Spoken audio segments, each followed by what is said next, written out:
about 2:10 in the morning, on a Tuesday, and, as normal, I wake up because I can't sleep. Woke up in kind of a panic, which is not unusual. So I generally break up my sleep.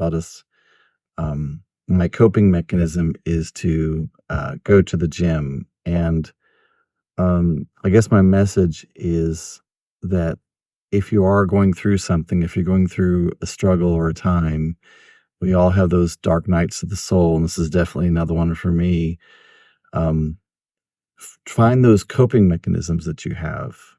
Be as kind to yourself as you can.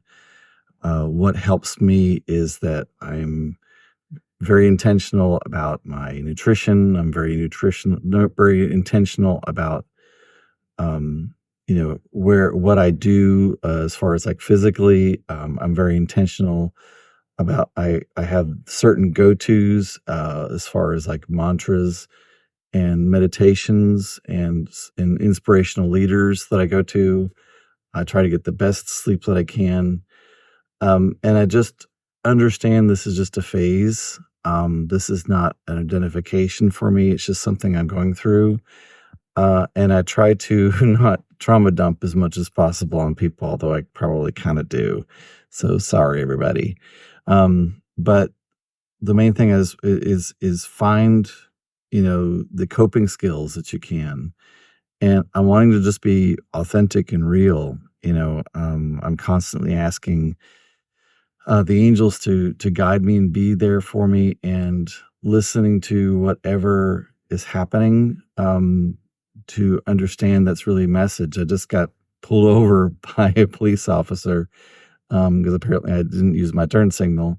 He just gave me a warning. So rather than thinking that that's something wrong for me, I'm taking that as a hint that I just need to be more careful when I'm driving. So yeah, it totally triggered me, but that's okay. It's just a sign. It's just something, it's just something to help, keep me safe ultimately. Because I wasn't in any danger then, but I could be if I, were to do something else recklessly. Who knows?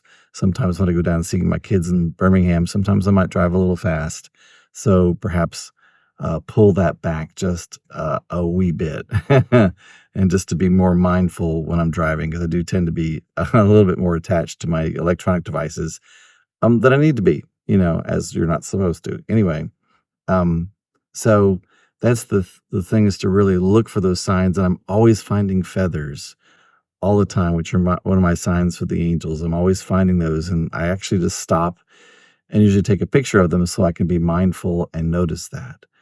But if you are going through a time of struggle, through something, we're buying a house, uh, and the closing is just in a few days, and it's more expensive, and there's all kinds of issues with the house I'm leaving as far as my rental is concerned, and it's just the money, and I always am judging myself that I made a poor decision all the time.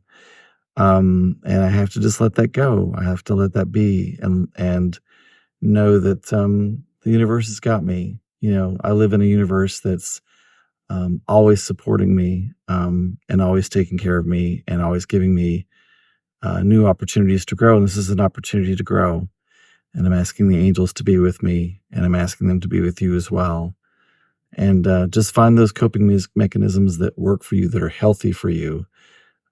Because in America, we're taught to go to, alcohol or food or something like that. And those ultimately are not there as your friend. They're ultimately there to rob from you. So find something that's healthy for you that you can do. And I'm going to go get a workout, and just want to say love, peace, and release.